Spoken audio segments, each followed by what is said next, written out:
Okay, good lunchtime, everybody, on Tech Tuesday. Welcome. I'm your host today. I'm Andy. This is my first time doing a lunchtime tech session host, so please be gentle with me, but also give me feedback.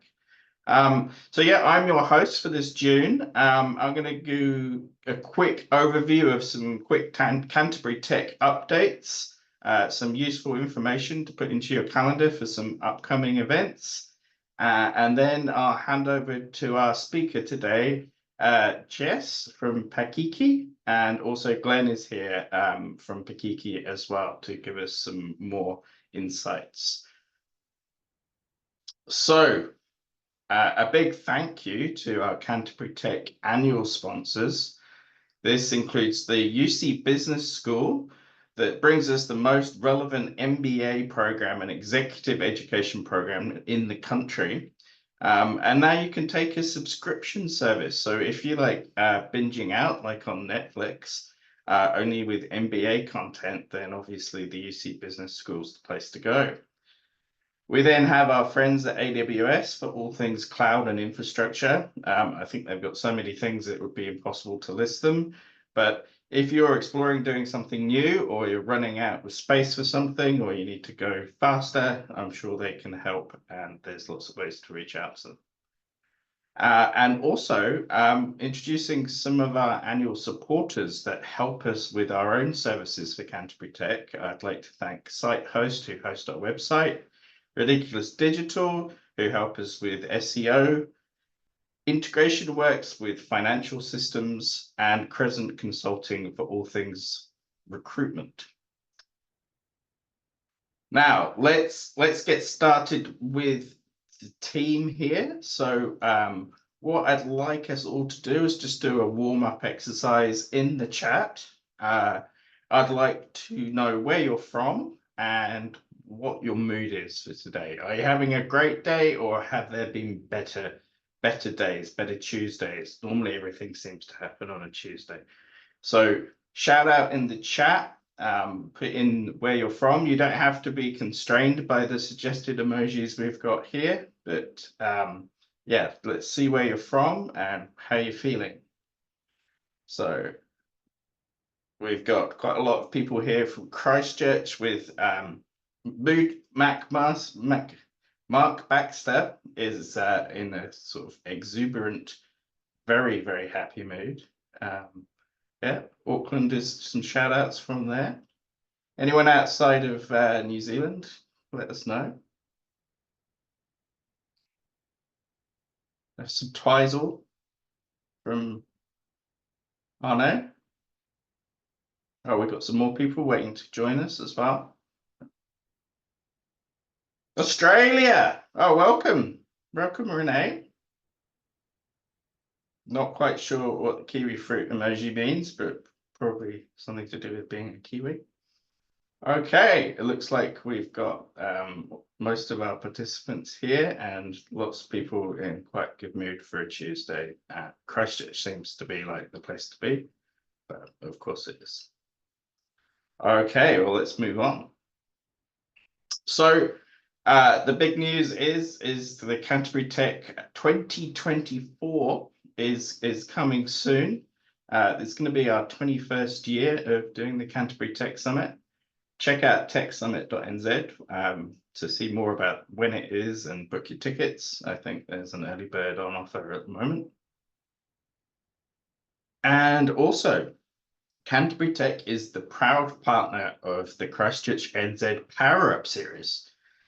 This is a series of workshops to assist talent from all walks of life, focusing on things like people like immigrants, neurodiversity, and also helping employers navigate through these complex pathways.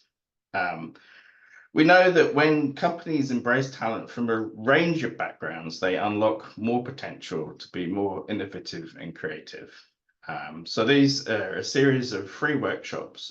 We look forward to helping all these good companies create a strong sense of belonging for their staff.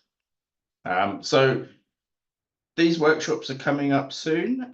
Reach out, looking that into it's happening on Tuesday, the 25th of June at the PwC Experience Centre. And if you're interested in the Power Up Your Career program for practical recruitment tips, then check that out. And finally, we've got Comms Connect. We'll once again bring the very best industrial experts in critical comms and public safety technology. With this conference delivering the latest technologies and applications and case studies from the likes of satellite communications, DMA Tier 3, PTT over cellular, professional LTE and AR, VR, IoT, disaster response and more. So if you want to be like truly geeky in the communications sector, obviously this is the place to go. So yeah, check them out. There's a 4 to 3 teams discount on available there. So let's kick off with the main event here, ethical hacking. I'd like to introduce Jess. Jess is the founder and head of tech at Pākiki Security. Jess has 12 years experience in cybersecurity roles with a particular focus on ethical hacking and penetration testing. She previously ran one of the country's largest ethical hacking teams and has spoken on a range of technical topics at all of the major NZ cybersecurity conferences. Glenn is one of the founders of Pākiki Security, a local Christchurch-based cybersecurity consultancy. And Glenn has 25 years of experience in IT, with over 5 specifically in cybersecurity.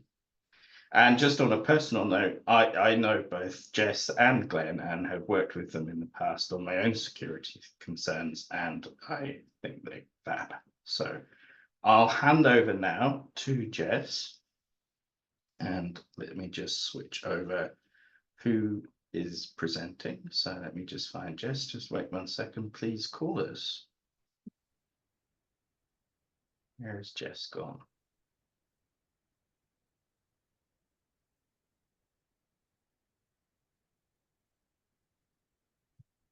There you go, Jess. Just to admit, a few more people waiting room. Cool. Got it. Thank you. I will just share my screen.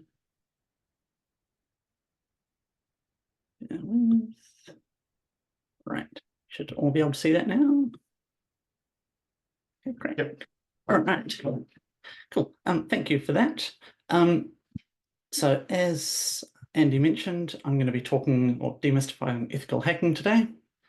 So by the end of the talk, you'll hopefully all have an appreciation for what we do. I'll have peeled back the black and green terminals and shown you what it's actually like, or what it actually looks like to be performing hacking.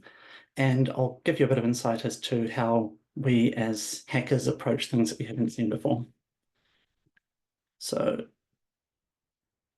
first of all, Andy gave a good introduction background, but my name's Jess. I have a computer science degree from the University of Canterbury and then did a couple of years as a Ruby on Rails developer at a small startup down in Christchurch, where I was doing all manner of technical things as you do in a startup, including sysadmin, programming, help desk, and then got into cybersecurity and have been doing that for the last 12 years. In my spare time, I like to play games and go hiking. Cool.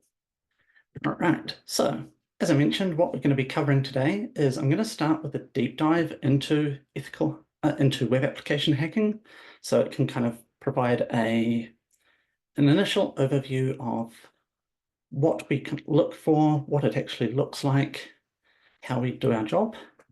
Then I'll get into the types of things that we attack, how we approach attacking new things, or if we haven't encountered them before. And then I'll wrap up with some thoughts on the future of cybersecurity and technology in general. So,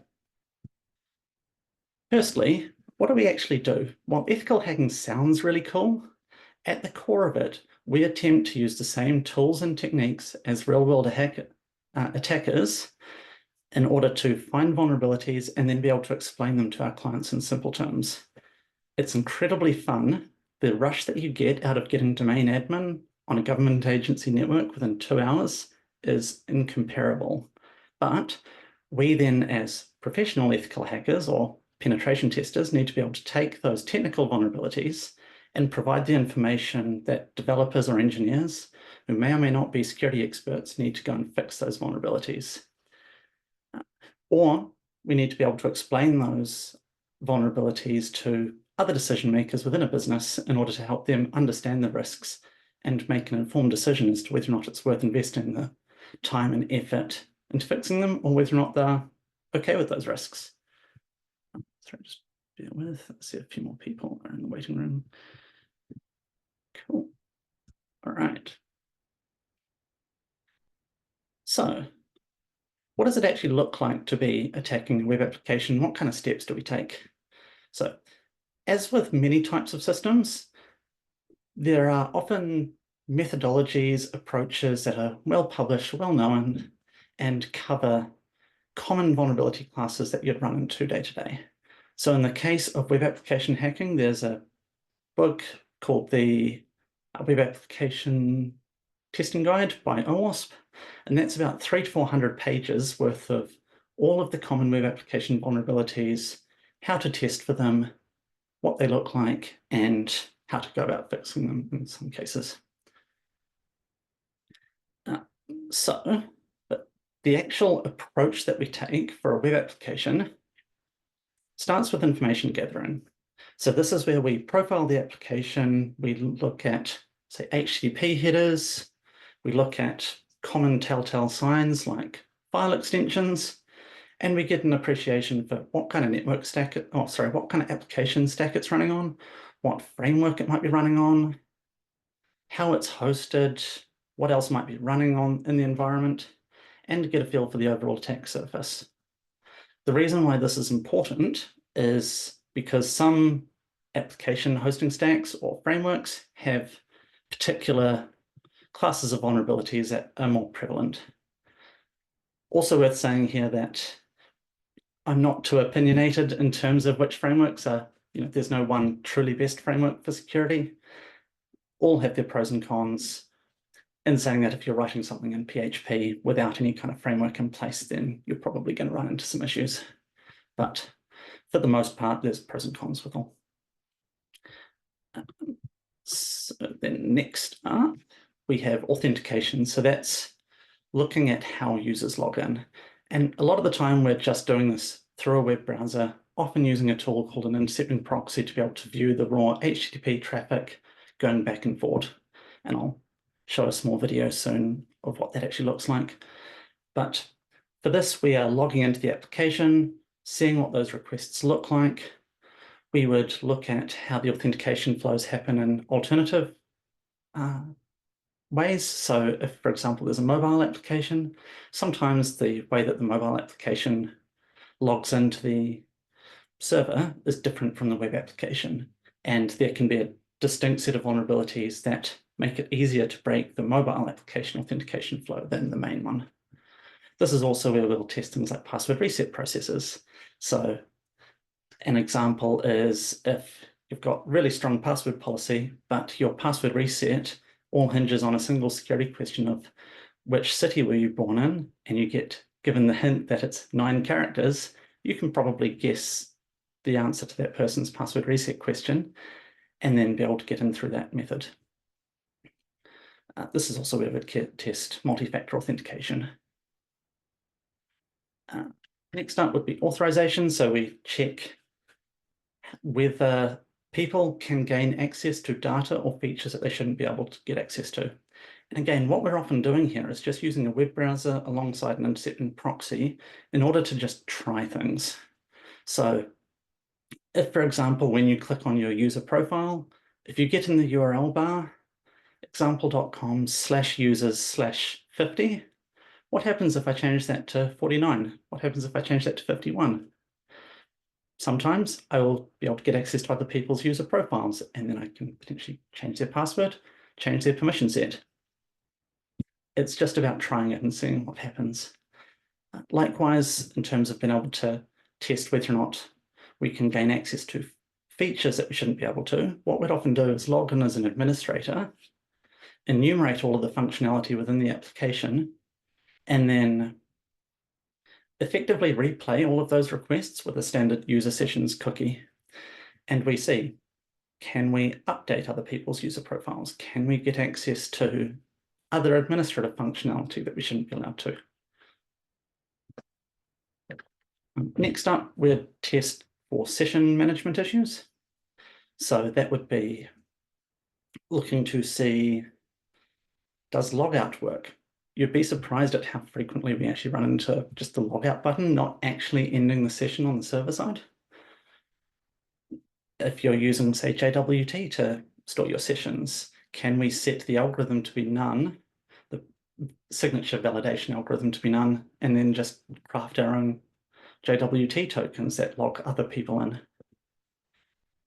And we'd also test for cryptographic weaknesses, which are reasonably uncommon in session management, especially if you're using a well-known, well, you'd never get that normally if you're using a well-known modern framework, but sometimes people do roll their own things for whatever reason, and cryptographic flaws can arise in those scenarios. Then we would test for injection vulnerabilities. So this is where you mix code with user input. So a common example of this is SQL injection, where you take user input and use that as part of crafting an SQL query without using parameterization or an ORM database layer. And the impact of that is normally that we get complete read-write access to the database. So exceptionally impactful, and maybe a little bit less common these days compared with when I started, but it's still not uncommon to see it. And another example of that would be cross-site scripting, where you mix user input with HTML that's being rendered back. And in that particular case, you can get JavaScript execution in every web browser that accesses that payload that you're able to manipulate. And then lastly, we have client-side vulnerabilities, so checking, say, how local storage is being used and if we can exploit that in various ways, as one example. So most of the time, and advice that I give to people who are just getting started with pen testing is try it. Take nothing for granted. So one really big example of this was a number of years ago, I was doing a penetration test for a bank. It was against their online internet banking. And one of the tests that we do is test if the account brute force protections work.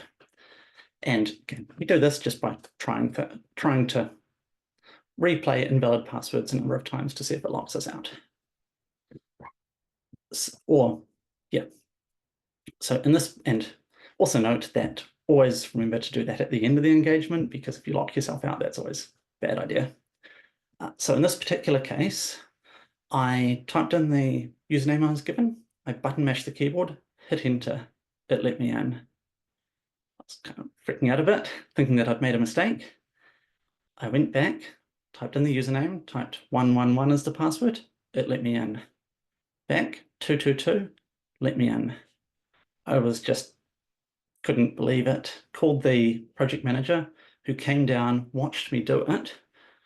And then once they validated that that was an issue, they immediately started phoning people. They started to get senior executives on the phone ready to make a call to shut down production internet banking if that was a real vulnerability. And they started to get credentials lined up so that we could test it with a real account in production. What actually ended up happening was a developer ended up putting their hand up and going, oops, I was testing some stuff and getting annoyed at how frequently I needed to enter a valid password. So I took out the authentication check, and somehow that code had managed to make itself into the staging environment.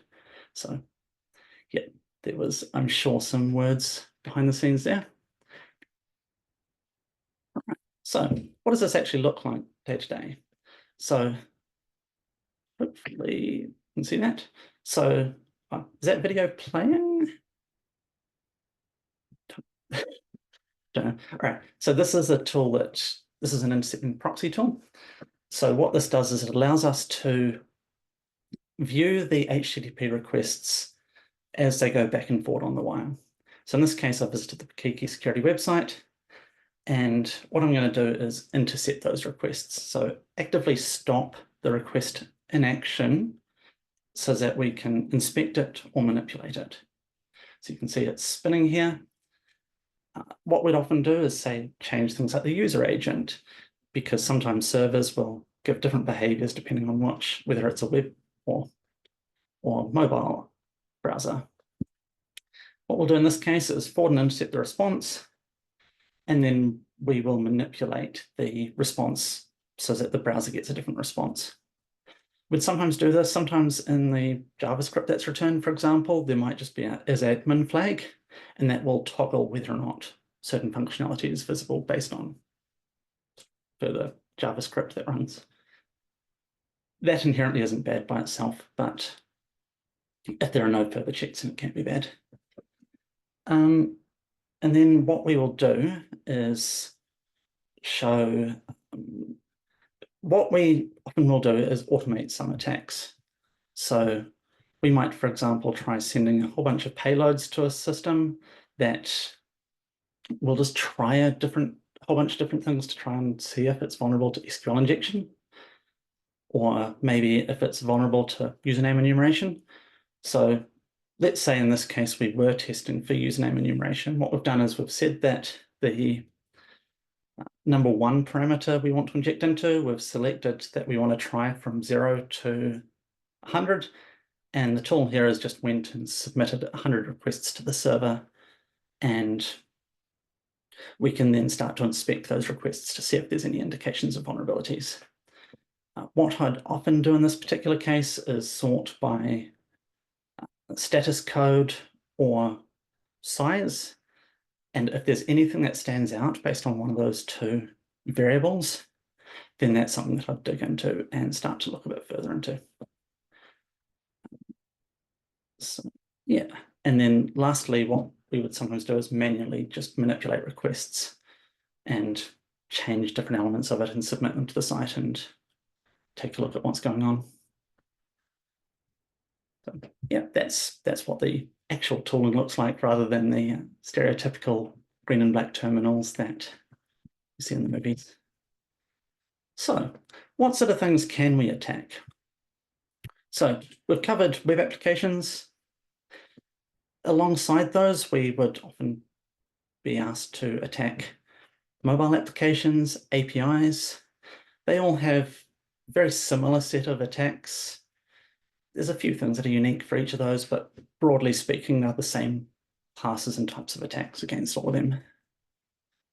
We attack networks, so that might be sitting on a client's DMZ and saying, well, if a web server does get breached, what could an attacker get access to? Or it might be, let's assume we fall victim to a phishing exercise, somebody gains access to the corporate network, what can they do? We attack endpoints, so whether that be somebody's provisioning a new kiosk or a new Citrix environment, what happens once somebody's on there?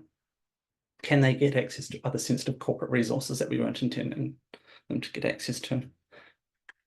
Along a similar vein, clients that are wanting to roll out new mobile phones, say to the field, will basically carry out ethical hacking to determine what would happen if they got lost on a bus and somebody picked that up and started to play around with it.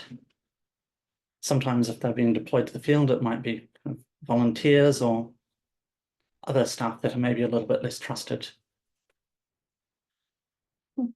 IoT, we'll go into a bit of an example of that soon, but basically hardware devices in scope for some of our engagements, and people, alongside the ethical concerns that come with that, but we carry out social engineering and phishing exercises from time to time as well.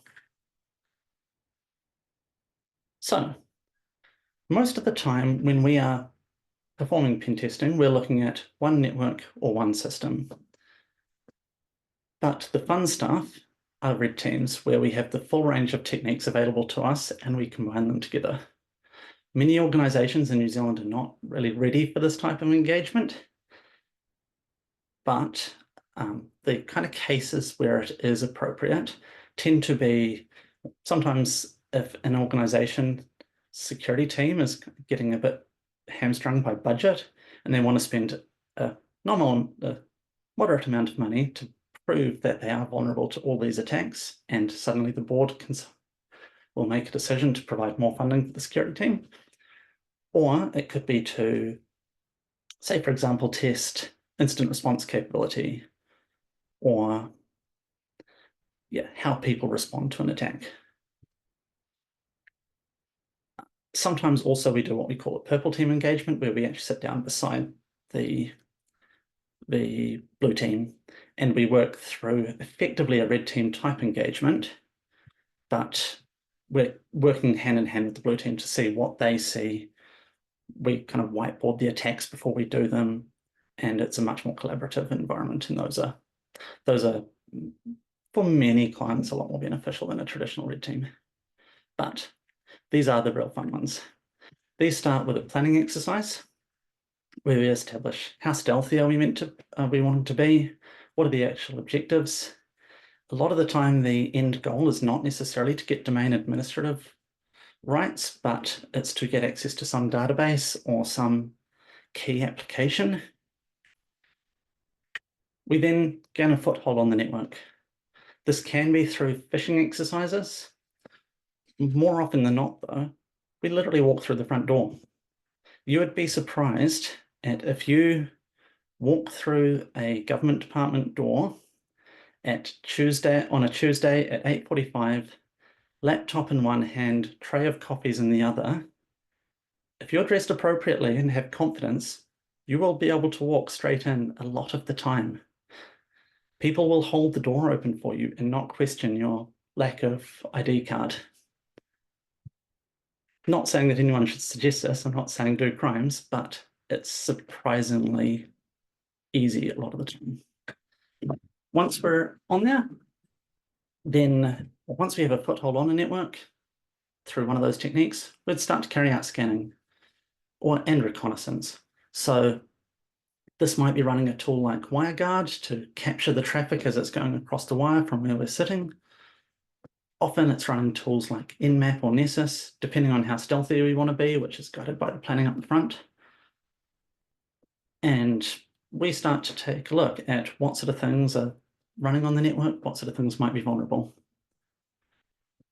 Once we've decided on a target or something that we think could be vulnerable, then we use a bug to exploit that.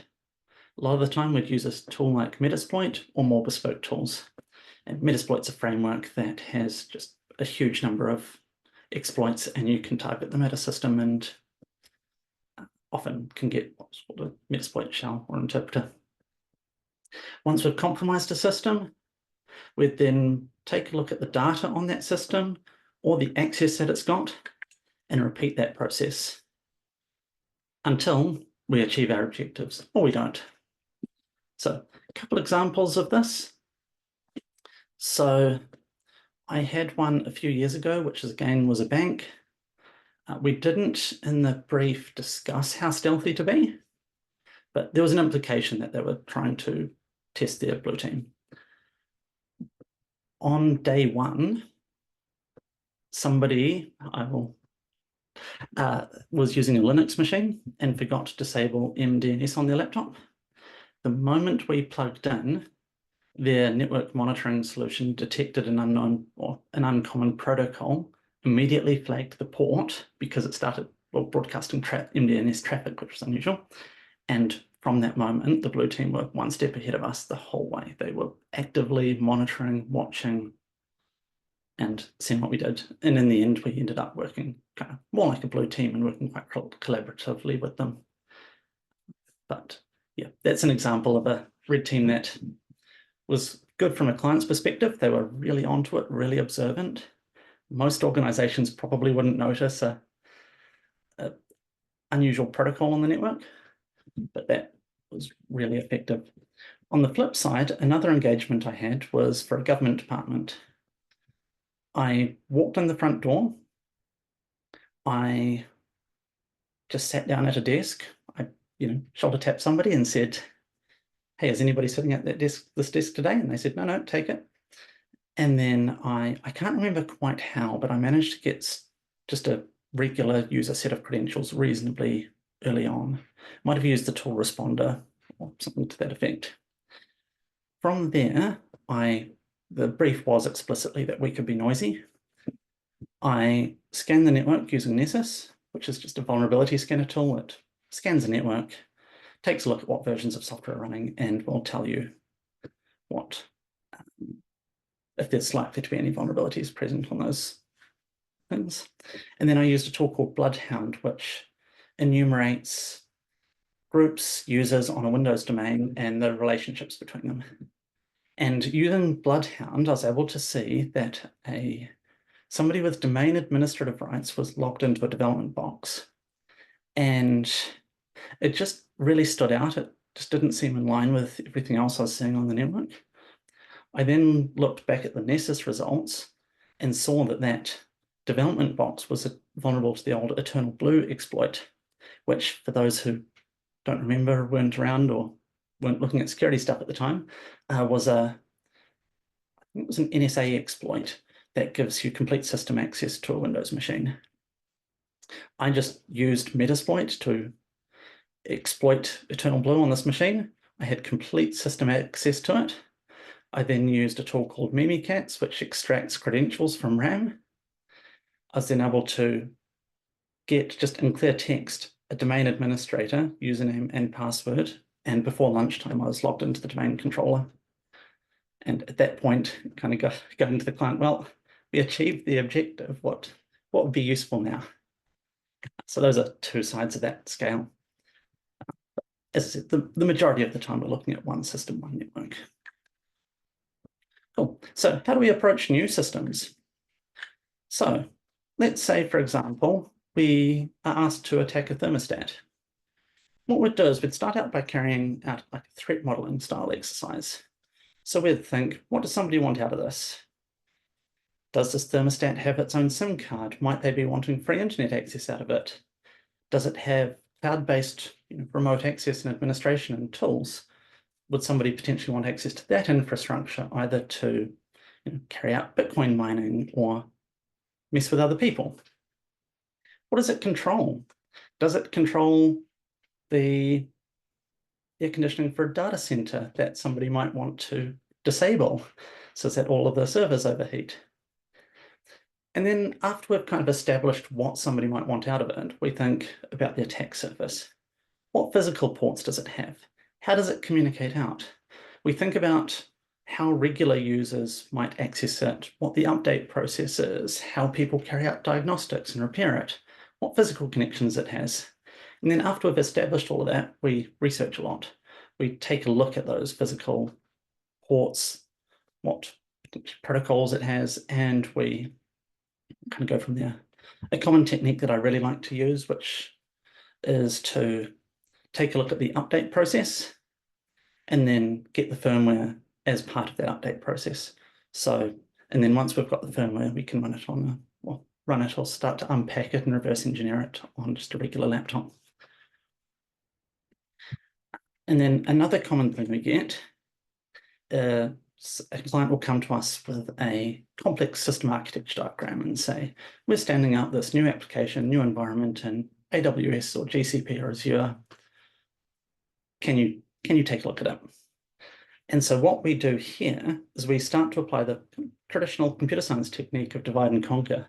And once we've broken it down into the individual applications, at that level, they're often things that we've seen before, or the individual components rather. So they might be applications, they might be APIs, they might be network services that we will have seen before. And then we also think about what the links are in between them and how they interact with each other. And we start to apply kind of more fundamental security principles there. So, what are the protocols that are in use and are there known vulnerabilities? Is the data protected in transit? How are the links authenticated? Those sorts of things. So that's how hackers kind of start to think about new systems that they might not have ever seen before. Cool. All right. So lastly, I'm going to talk about the future of cybersecurity and technology as a whole. So let's get the obvious one out of the way, AI. As with every element of technology and outside of technology, AI is making huge waves, or Gen AI in particular. In my view, it's both good and bad. For the scammers and malicious actors, it's naive to assume that we're already seeing scammers providing their emails that they want to send out to a Gen AI to make them tidier, make them more believable, remove all of the tells. So I am sure that phishing campaigns and scams are going to become a lot more effective because of AI. We're also seeing tools that will go out, automatically run, say, a vulnerability scanner or some sort of network scanning tool, interpret the results, and then suggest or run another tool off the back of that. So I have seen already some fully automated tools that leverage the likes of ChatGPT that will, you give it an initial target, you give it an objective, and it will try to reach it for you. That is scary, especially in the context of, say, blue team or amateur hackers trying to use those sorts of tools where one of the things that we do as ethical hackers is make sure that we minimize as much as possible any real world impacts to what we're doing, and we carefully balance, some exploits are quite unreliable, so we'd want to make sure that we work with the client to make sure that we're not going to take out some really key production system when we run an exploit. An automated tool is never going to do that, and that is scary because it could have some big impacts. Gen AI also will be able to help cybersecurity professionals. So where previously, if somebody came to me with a particularly novel system and they said, what sort of testing can you do? How can you help?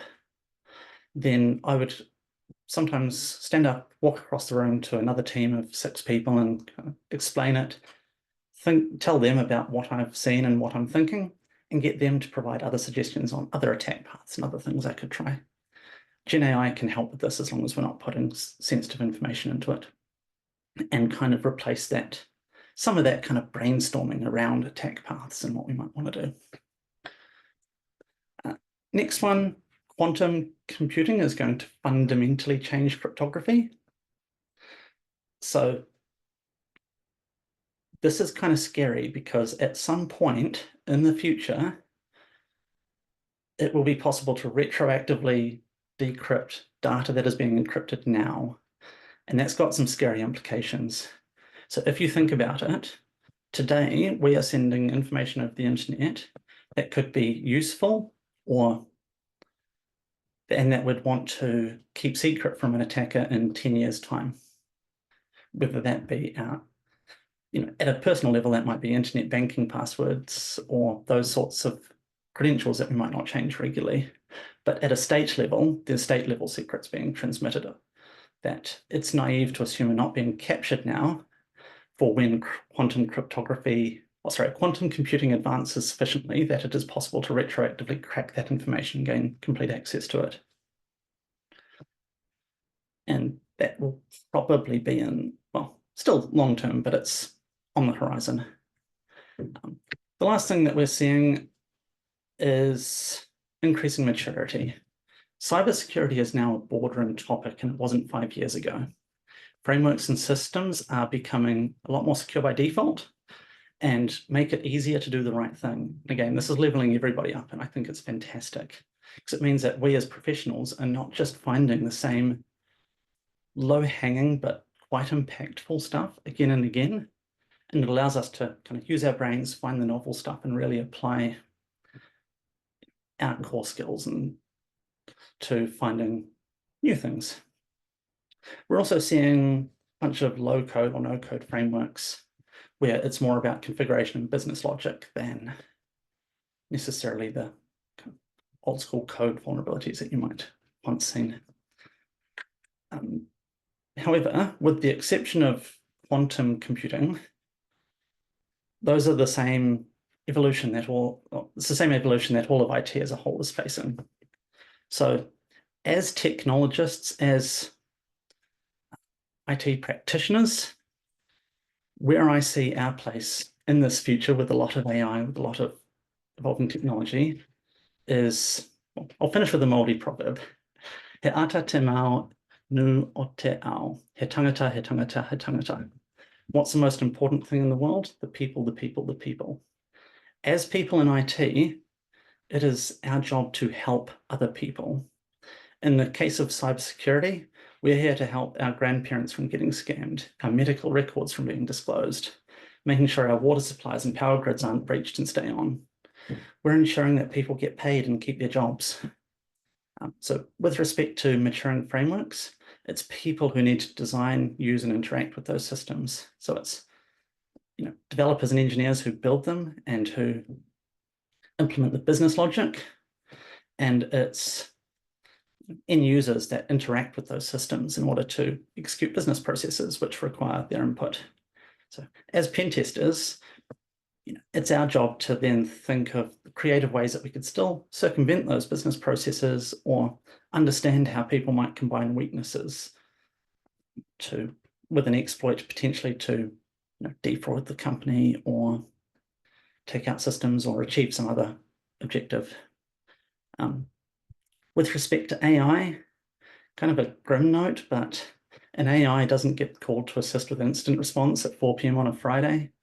Kind of getting a brief from a client, walking into a room, seeing that everyone's been at it all week, bags under their eyes with no sleep, and to be able to kind of just read that room, feel the tension and stress, and be able to say, you know what, the most important thing right now is not a technical response, but we're going to order pizza for everybody.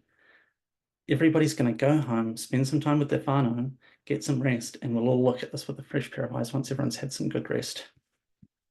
Similarly, it's worth bearing in mind that an AI can't sit in a boardroom and explain to a business executive the trade-offs and impact of either vulnerabilities or other technology solutions.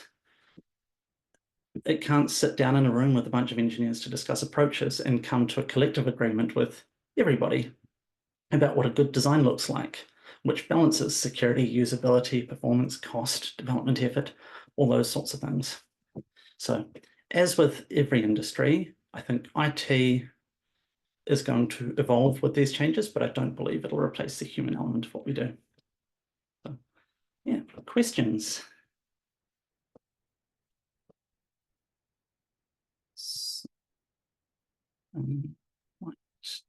I might just jump in with a question there, Jess. But before we do, I'd just like to say a big thank you to you for that illuminating deep dive. I think we all saw some practical stuff that you can do there, and thank you for reminding us that it's all about the people and technology is a tool for people to use. Just for me as a personal level, I see technology used in infrastructure and in production facilities, and it always surprises me how the industrial side of IT always seems to be left behind and seems to be a generation behind the corporate IT world. And in some ways, I think it should be the other way around, because it's the infrastructure and the manufacturing type things that could really hurt us if things break. Have you got any reflections on that side of things? Yeah, industrial cybersecurity is always one that I'm almost a bit scared of, because it has really nasty real world impacts if you get it wrong. And often those systems are quite flaky and quite don't enjoy being any sort of practical testing being done against them. So what we tend to do in that sort of space is take a step back and look at kind of almost the paper-based principles of security.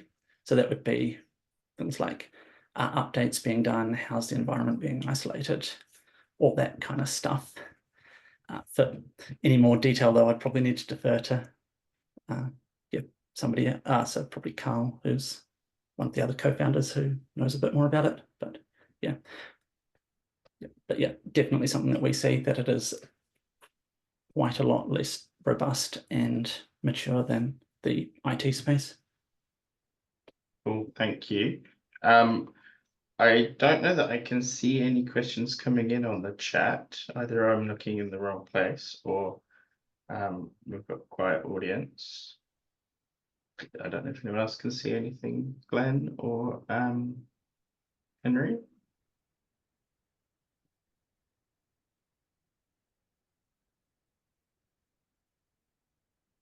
See a question from Matthew Holland. Question from team. Can you tell us what tool set you're using? So the tool that I demoed was a proxy that we've built ourselves called Pākiki Proxy. So that is available for download if you'd like it. Otherwise, we still have access to Burp Suite, which is a common tool for web application testing.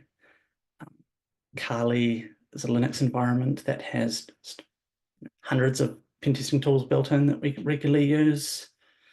We tend to use Nessus as a vulnerability scanner, but there are other options there. Yeah, there's a lot of different tools in the space, but those are the sort of main go-tos that would start with at least.